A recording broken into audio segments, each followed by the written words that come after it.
सो hello student, welcome back. और हम कर रहे हैं केमिकल प्रॉपर्टीज ऑफ फिनोल। तो फर्दर प्रॉपर्टीज करने से पहले let us try to solve two problems based on chemical properties of phenol. और ये दोनों क्वेश्चन डिफरेंट बोर्ड्स में आए हुए, इंक्लूडिंग सीबीएसई बोर्ड में। तो इनको करते हैं, फिर आगे काम करते हैं continue.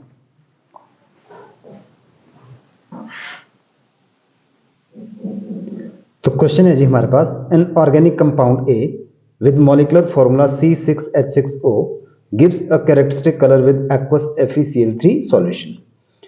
When A is treated with CO2 and NaOH at 410 Kelvin under pressure, it gives compound B, which upon acidification gives compound C. Compound C react with acetyl chloride to give D, which is a popular painkiller. Deduce the structure of A, B, C, D and explain all the reaction. तो हमने इस question के लिए जो है वो थोड़ी outlining बना ली है कि कोई कंपाउंड ए है, जब हम उसको FeCl3 के साथ ट्रीट करते तो फेरिक वो कैरेक्टरिस्टिक कलर देता है। तो आपको लास्ट वीडियो लेक्चर का याद होगा कि FeCl3 के साथ वायलेट कलर कौन देता है? फिनोल। इसका मतलब क्या हुआ कि हमारे पास जो ए है वो फिनोल होना चाहिए। और हमने आइडेंटिफाई कर लिया ए फिनोल। फिनोल क्या होता है? ये है जी C6H6O, 6 बेंजीन के कार्बन, हाइड्रोजन 1 2 3 4 5 और 6 ऊपर वाला हो गया। तो जब हमने इसको ट्रीट किया FeCl3 के साथ, तो हमारे को पता है कि इसमें क्या आएगा? कैरेक्टरिस्टिक कलर ये शो करेगा। कैरेक्टरिस्टिक कलर मतलब पर्टिकुलर कोई कलर शो कर रहा है। तो हमने इसको ऐसे लिख दिया जी Fe+3HCl, तो इसका आ गया वायलेट कलर। अब क्योंकि ये पेन किलर प्रोड्यूस कर रहा है डी, तो डी क्या होगा फिर? D should be aspirin. तो फिर क्या हो गया? सी क्या होगा? Salicylic acid. ये क्या होगा? Sodium salicylate. तो इसके अगर हम सारे रिएक्शन देखें तो कैसा होगा? जो ये ए है, इसको हमने पहले NaOH के साथ ट्रीट किया। क्या बनता है हमारे पास? सोडियम फिनॉक्साइड बनता है, यानी कॉल्प्स रिएक्शन हो गई इन्वॉल्व, सोडियम फिनॉक्साइड। अब सोडियम फिनॉक्साइड को आगे इसी में ही CO2 410 kelvin and 4 and 7 atmospheric pressure, Kolbe's electrolysis. तो क्या बताया था? यहां से H निकल गया और उसकी जगह पे क्या आ गया? COO। ये CO2 से COO आ गया। और जो ये हमारे पास यहां पे नीचे से H गया वो ऊपर चला गया और यहां पे आ गया Na। तो ये बन गया हमारे पास B, जिसका नाम है सोडियम सैलिसाइलेट। अब हमने क्या किया? इसको हमने ट्रीट किया आगे एसिडिफिकेशन की, इसकी डाइल्यूट HCl, तो NaCl निकल गया और क्या बन गया जी? हमारे पास बन गया कंपाउंड C। C क्या है? Salicylic acid. अब फर्दर क्या कर रहे हैं हम? एसिटाइलेशन कर रहे हैं इस कंपाउंड की, CH3CO होल ट्वाइस, एसिटाइलेशन की। तो हमारे पास क्या बन गया? D बना, जो कि पेन किलर यूज होता है। तो उस कंपाउंड को मैं इस तरफ को लिख देता हूं, यहां पे ऊपर को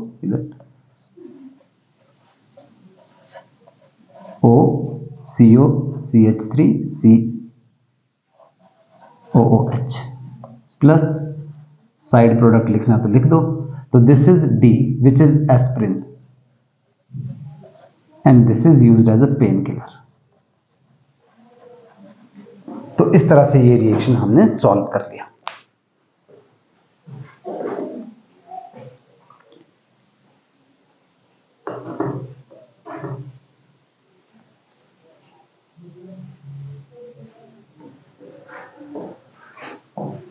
तो आई होप कि ये आपको क्लियर होगा। तो एक और ऐसी ही प्रॉब्लम हम ले रहे हैं जो कि बोर्ड में आ चुकी है पहले भी, डिफरेंट बोर्ड्स के अंदर। तो क्वेश्चन है जी, an organic compound A on treatment with CHCl3 and KOH gives two compounds B and C. Both B and C gave the same product D when distilled with zinc dust. Oxidation of D gives E, having molecular formula C7H6O2. The sodium salt of E on heating with soda lime gives F, which may also be obtained by distilling A with zinc dust. Identify A to F. तो उस question की हमने outlining बनाई। क्या था question कि जब compound A है उसको हमने CHCl3 और KOH के साथ ट्रीट किया तो दो प्रोडक्ट बना रहा है बी और सी। दोनों की जब हमने जिंक डस्ट के साथ डिस्टिलेशन की तो हमारे पास सेम प्रोडक्ट बना डी। डी की ऑक्सीडेशन करने पर हमारे पास बन गया कंपाउंड ई जिसका फॉर्मूला C7H6O2। इसका हमने सोडियम सॉल्ट बनाने के लिए या तो सोडियम डालेंगे या NaOH डालेंगे, that become sodium salt of E. जब उसकी हमने सोडा लाइम के साथ हीट किया तो हमारे पास F आया, और जो F है बोलते हैं ए से सीधा भी आ सकता है। तो ये क्या कंपाउंड हो सकते हैं? देखिए हमारे पास क्लोरोफॉर्म और KOH है, ठीक है, और साथ में जिंक डस्ट का यूज भी हो रहा है। तो जिंक डस्ट हमने बार बार पढ़ा हुआ कि जिंक डस्ट के साथ जब हम डिस्टिलेशन करते हैं तो वो कौन सा रिएक्शन है, वो है फिनोल की प्रॉपर्टीज। तो क्या हो गया, तो इसका मतलब कि हमारे पास ये फिनोल रहा होगा, तो ए जो है क्या होगा फिर फिनोल। फिनोल में जब हम क्लोरोफॉर्म और KOH डालते हैं CHCl3 और KOH तो राइमर टाइमन रिएक्शन यूज होगी। राइमर टाइमन रिएक्शन, तो दो प्रोडक्ट बनते थे जिसमें मेजर प्रोडक्ट क्या था हमारे पास, सैलिसिल्डिहाइड, CHO यहां पे आता है, तो ये बन गया जी बी और साथ में बन गया सी। आपको ध्यान होगा जब हम राइमर टाइमन रिएक्शन पढ़ रहे थे तो हमने एक बात कही थी कि ये भी बनता है पर ये माइनर बनता है, ये ज्यादा बनता है। मेजर क्यों बनता है? क्योंकि इंट्रामोलिकुलर हाइड्रोजन बॉन्डिंग से स्टेबल हो जाता है।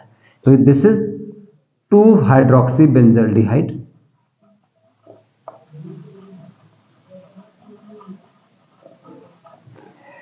और दूसरा है जी 4 हाइड्रोक्सी बेंजल्डिहाइड।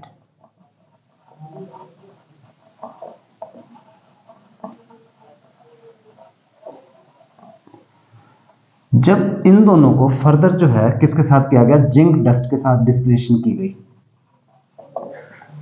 तो क्या हो जाता है, जिंक डस्ट के साथ हमारे पास ZNO निकल गया और H बेंजीन पे आ गया, यानी बेंजीन बन, हमारे पास क्या बना, इस वाले केस में क्या आ जाएगा, CHO आ जाएगा, और दूसरे में क्या बन जाएगा, इसमें भी हमारे पास क्या आया, CHO आया, क्योंकि OH ग्रुप हट गया, CHO, तो ये तो सेम ही प्रोडक्ट हो गया ना।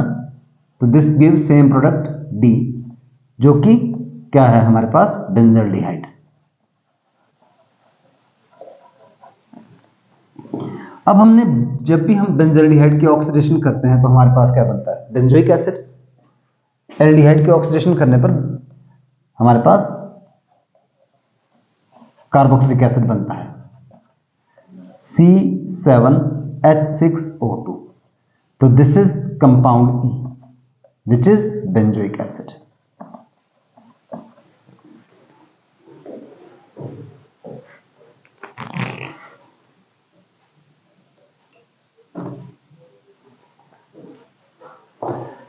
अब हमने फर्दर क्या करना है, हमने इसका सोडियम सॉल्ट बनाना है। इधर को लिख देते हैं ऐसे, इसमें हमने डाल दिया NaOH, तो क्या हो जाएगा, H2 निकल गया और हमारे पास बन गया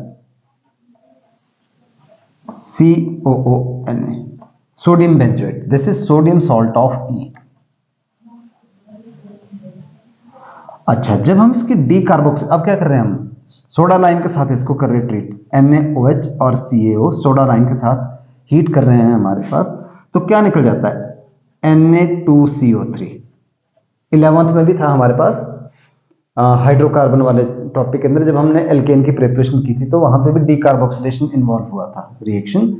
तो ये निकल जाता है यहां से NaO और यहां से ये निकल गया सारा हमारे पास, और जो ये H था वो बेंजीन के ऊपर आ गया यहां पे। तो हमारे पास क्या बन गया जी, बेंजीन बन गया हमारे पास।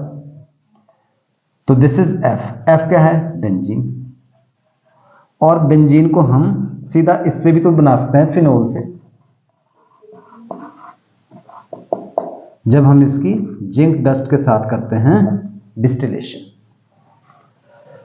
तो ये हमारे पास क्वेश्चन हो गया जी। और आगे चलें अगर, तो हमारे पास क्या है, test for phenol. Test for phenol, तो फिनोल के लिए कौन कौन से टेस्ट होते हैं? जैसे हमने अल्कोहल के लिए किया था, अल्कोहल में आपको याद होगा आइडोफॉर्म टेस्ट था, ल्यूकास टेस्ट था, और कौन सा था, विक्टर मेयर टेस्ट था। सो टेस्ट फॉर फिनोल हमारे पास सबसे पहला टेस्ट है FeCl3 test.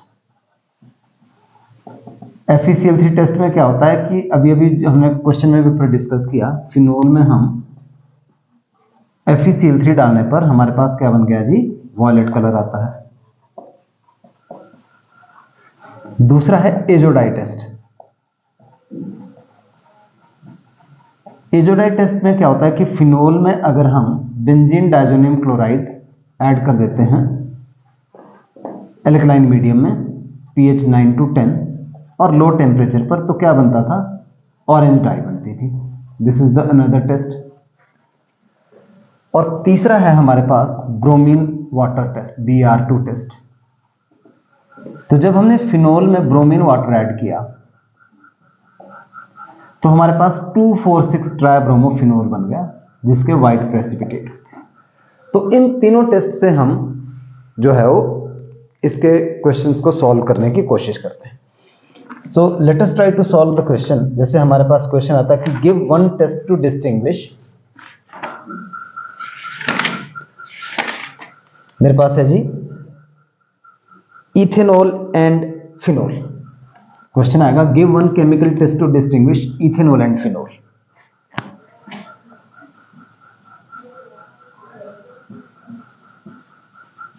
Ethanol and phenol को डिस्टिंक्शन करने के लिए एक टेस्ट दो। तो कौन सा टेस्ट करेंगे? हम कर सकते हैं FeCl3 टेस्ट।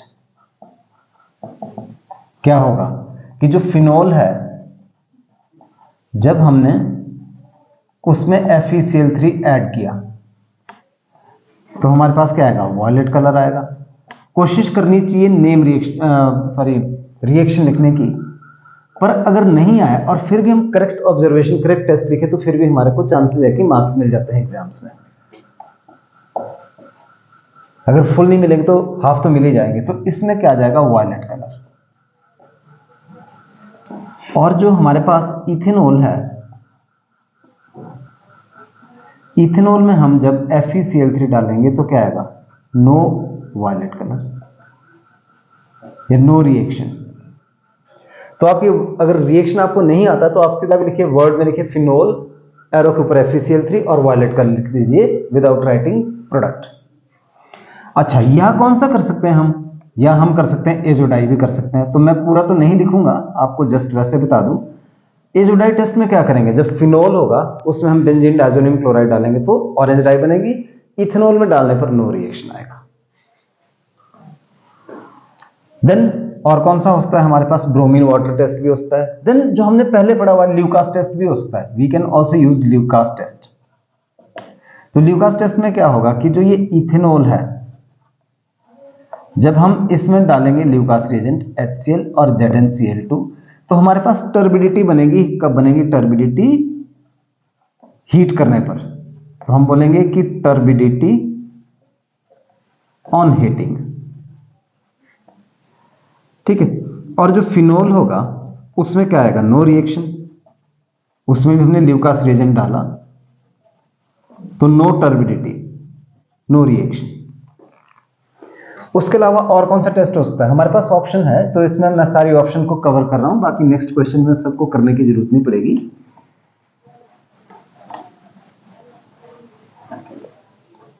और वो है जी हमारे पास आइडोफॉर्म टेस्ट भी तो होता है ना, आइडोफॉर्म टेस्ट। आइडोफॉर्म टेस्ट कौन देता है, जिसमें ये ग्रुप होता है, मिथाइल कार्बिनोल बोलते हैं जिसको। तो इथेनॉल में तो ये है। तो आइडोफॉर्म टेस्ट में जो इथेनॉल है, रिएक्शन कंप्लीट नहीं लिख रहा हूं, हमने डाल दिया I2 और NaOH, तो येलो प्रेसिपिटेट बन गया। पर अगर हम फिनोल लेंगे और उसमें I2 और NH के प्रेजेंस में हीट करेंगे तो नो येलो प्रेसिपिटेट, तो कोई भी येलो प्रेसिपिटेट उसमें हमारे पास नहीं बनेगा। तो ये एक क्वेश्चन किया। दूसरा एक और ले लेते हैं इसी के ऊपर, जैसे हमारे पास है फिनोल एंड साइक्लोहेक्सेनोल, सेम है, फिनोल एंड साइक्लोहेक्सेनोल। तो कोई भी इन जो भी पर अभी हमने टेस्ट डिस्कस किए फिनोल के लिए, तो मैंने सबसे पहले वाला वही ले लिया, FeCl3 टेस्ट।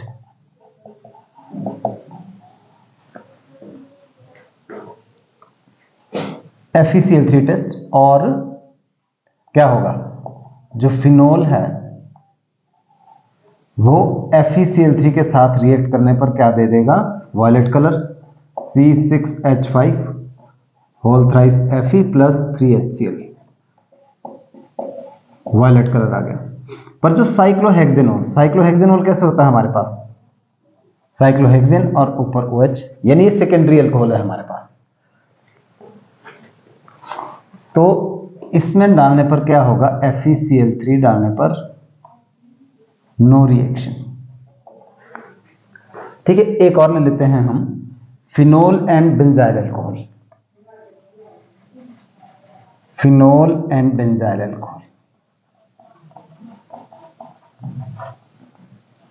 तो बेंजाइल अल्कोहल जो है प्राइमरी अल्कोहल है, तो वो कौन सा टेस्ट दे सकता है, that can show Lucas test also. और FeCl3 के साथ करेंगे तो सेम बात हो जाएगी हमारे पास, हेडिंग दिया हमने, तो फिनोल में FeCl3 डालने पर वायलेट कलर हो जाएगा। जो बेंजाइल अल्कोहल होता है, बेंजाइल अल्कोहल तो क्योंकि अल्कोहल है, इट इज नॉट फिनोल, तो वो FeCl3 डालने पर नो रिएक्शन शो कर देते हैं। So these are the test to distinguish phenol from other compound. अब कुछ इंपॉर्टेंट फैक्ट लिखते हैं, इंपॉर्टेंट फैक्ट अबाउट फिनोल। देखिए फिनोल हमारे को पता है ये होता है जी, this is also called carbonic acid. तो इसका जो कॉमन नेम है वो कार्बोनिक एसिड भी है। एंड जो फिनोल है, ये दो, जो फिनोल एक ऐसा सब्सटेंस है जो दो डिफरेंट तरह से यूज होता है। जो इसका 0.2% सॉल्यूशन होता है फिनोल का, that act as a antiseptic. Antiseptic क्या होते हैं, एंटीसेप्टिक वो सब्सटेंस होते हैं जिसको हम सेफली लिविंग टिश्यूज के ऊपर अप्लाई कर सकते हैं, ठीक है, जो जर्म्स को किल करता है। And they can be safely apply on living tissues, जैसे हमारी स्किन है उसके ऊपर हम इसको सेफली अप्लाई कर सकते हैं। पर जो इसका 1% सॉल्यूशन है, that act as a disinfectant. Disinfectant, disinfectant क्या होता है, ये भी जर्म्स को किल करता है, माइक्रो ऑर्गेनिज्म को किल करता है, but it can not be applied on living tissues. तो ये नॉन लिविंग ऑब्जेक्ट हो गया, जैसे फ्लोर हो गया, ड्रेन हो गया, विंडोज हो गए, डोर्स होगी, ठीक है, कोई इंस्ट्रूमेंट हो गया, उसको डिसइंफेक्टेंट करने के लिए हम इसका इस्तेमाल करते हैं। और आपने एक चीज जरूर सुनी होगी, फिनाइल, जिसको हम आमतौर पे यूज करते हैं डोमेस्टिक डिसइंफेक्टेंट, पोछा लगाने के लिए, जिसको हम कॉमनली फिनाइल के नाम से जानते हैं। एक्चुअल में उसका जो केमिकल नेम है या उसका जो कमर्शियल नेम है, उसका कमर्शियल नेम है फिनाइलिन। But do you know what is फिनाइलिन? फिनाइलिन is nothing but it is phenol. तो फिनाइलिन इज फिनोल। तो जर्म किल करता है ये, और नॉन लिविंग ऑब्जेक्ट, क्योंकि अभी ऊपर हमने बात की कि जो इसका 1% सॉल्यूशन जो कि कंसेंट्रेटेड सॉल्यूशन होता है, that act as a disinfectant. और अगर 0.2% तो एंटीसेप्टिक, तब हम उसको लिविंग टिश्यूज पे अप्लाई कर सकते हैं। तो ये फिनोल के बारे में हमारा सारा काम कंप्लीट हो गया यहीं पे।